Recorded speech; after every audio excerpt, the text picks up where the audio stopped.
Hola, buenos días. Hoy me siento bien. Welcome back to East Res FC. It's Thomas. I'm back. Repping my one love, mi corazón, Real Madrid. And I wanted to hit you with a little bit of a soliloquy, a little bit of a reaction, a little bit of a rant, everything in between about Real Madrid's most recent game against Deportivo Minera. And this is a squad that's coming from the fourth tier, if I'm not mistaken, the Tercera Federación. And, I mean, they probably would wince if they heard me say that they're part-timers, but it would probably be appropriate to say they're semi-pro. A long-lasting club from a small village, but they've never been above the fourth tier, okay?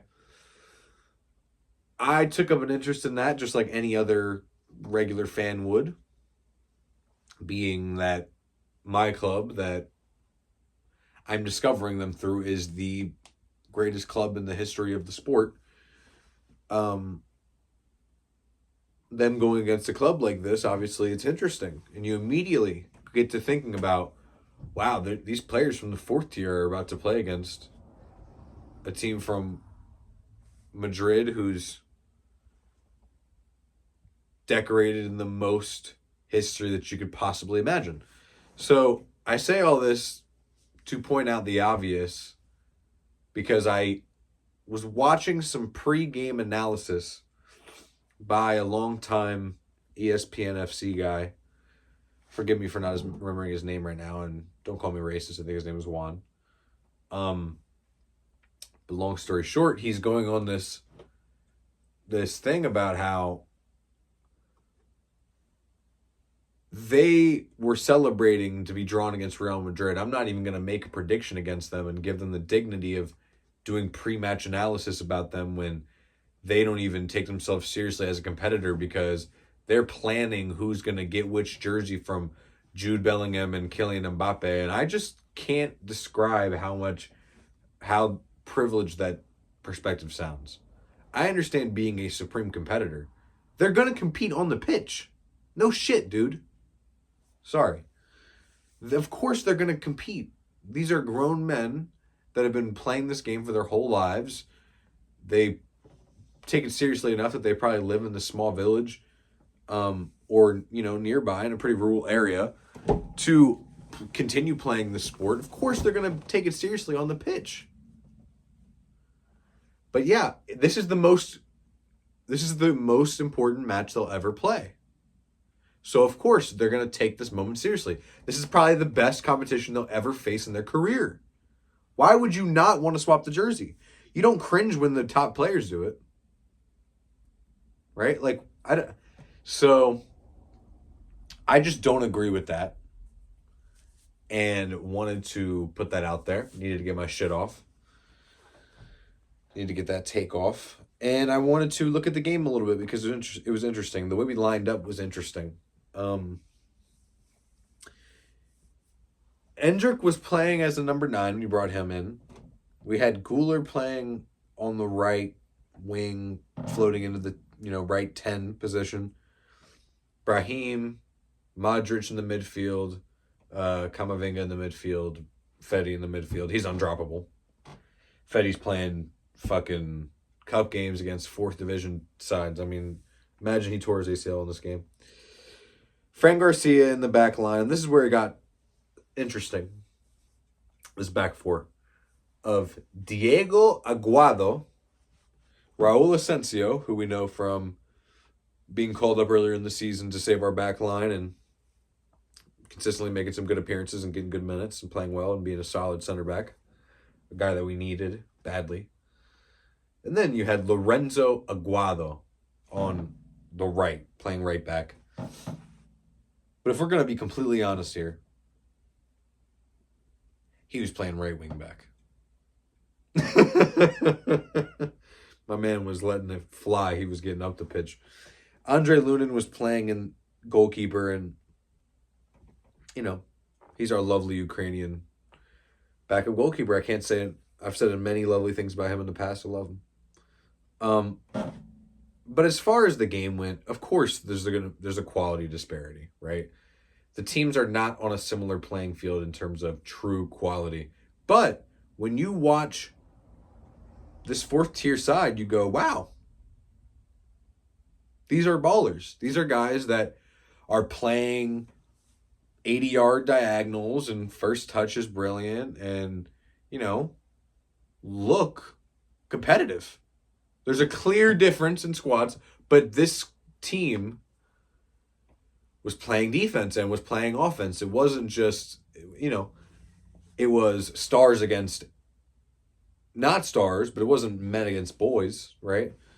I respected them and I respected their performance. They really wanted to play out from the back, which, it doesn't even work for teams in La Liga against us. So for them to try it, I mean, the ball's on their coach, who is in his day job, he is a policeman.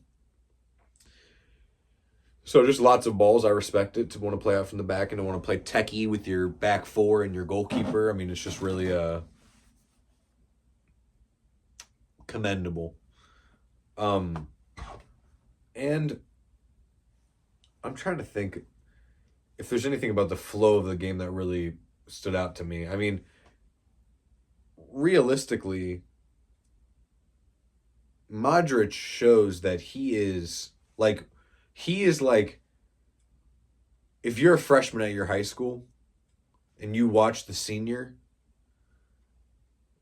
and then you go on and you're a junior and he's multiple years removed from being in high school, and then you watch him and you're like, oh my God.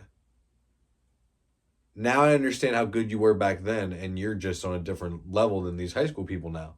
That's what Modric is like, with his way of computing the game and his way of controlling the game, and every single touch is purposeful and every pass is perfect, and I cannot go on enough about him. Valverde was a workhorse. He had his great goal in the first, I think it was 5 minutes. He scores the first goal of the game where he's, the Minera defender kind of bobbles it in the box, and Fetty just pounces on it with a big flying jump kick goal. I mean, it was gorgeous, right from probably 10 yards out, if that. Cooler is selfish, and so is Endrick. And that was a funny thing to try and watch, because Brahim is trying to create and trying to be, but he's just so indecisive. But then you've got Guler and Endrick, who are so decisive, right? They won't even take a second to think. I mean, these boys, if they're not going towards goal, they're just passing it backwards. I love them, but they're young and they need to develop. Guler is clinical, and that's why he gets minutes in the season and Endrick does not. I mean, he scored a goal against Stuttgart, if I'm not mistaken, in garbage time. And Marca and like these different Spanish outlets are coming out talking about, well, now he should be expecting more minutes. It's time to come out. He's announced himself. No, he hasn't. Arda Güler announced himself last season. 5 goals in a X amount of game stretch at the end of the season, when the league was already basically won. Like, that's what you want to see, not 1 goal in garbage time, right? Güler showed his separation from Endrick in the game today. He scored 2 goals, looked really effective. I mean, he just isn't really a defensive presence, so that right side looked pretty vulnerable. Camavinga gets a goal with his head. It's beautiful to watch him score. He's joking around with the bench about not scoring. I think it's his first goal since like March or something of 2022. Crazy. Modric scoring a goal late in the game. I mean, not late, but 55th minute. You can just see he's playing in slow motion. I mean, and he's maybe 40 now. Much love, Luca. Now, just to end off talking about the youth, Diego Aguado, they're comparing him to Pau Kubarsi, but that is a diminutive boy. I don't want to sound rude. I don't want to sound like I'm being unfair, picking on him, but he's small, man. I don't know that he's ready. Carlo was saying that we're We're trying out youngsters to see who can help the team. He's small, man. I don't know. Raul looked solid as usual, but Diego, he's just running around looking for a tackle, but it's not really scary. It's not really moving anyone. We'll see. I would like to see him get another shot. Raul really helped them. I'll say that. Lorenzo Aguado looked nervous, looked like he had been waiting a long time for this. He's 22. Diego Aguado's only 17. No relation if you were curious. I know that blew my mind too.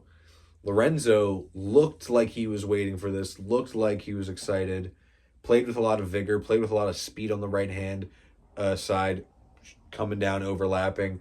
And I'm excited to see if we can integrate some of these guys during the season, because we do need them. We're that thin on the defensive line. We do need to play these youth guys. But I'll just be completely honest. I don't know what they're teaching in the youth system, but these guys don't look super defensive. They look reckless on the defensive side. I don't know. That's just me. And then to cap it all off, at the end of the game, you see Vinny, Killian coming in alongside, I think, Lucas Vasquez, Ceballos, and a young boy named Kema, who was like 6'4", came on in the midfield. All subs, I understood when it came to the players that they were taking out. But why you would play Vinny and Kylian Mbappe in this game when in 3 days we have a game in Saudi, I think, with the Spanish Super Cup, I'm not quite sure. Still scratching my head on that one too. But overall, I mean, it's a good game. It's a fun game when you're playing a team like this. I really wish we could have seen maybe a youngster goal, but now I'm just speaking greedy. Anyway, thanks for watching. That's a bit of a rant, a reaction, a soliloquy about Deportiva Minera versus Real Madrid, 5-0. I hope you're having a great day. I'm snowed in, hanging out with the fam, enjoying it. Take care of yourself, stay warm, and HALA Madrid.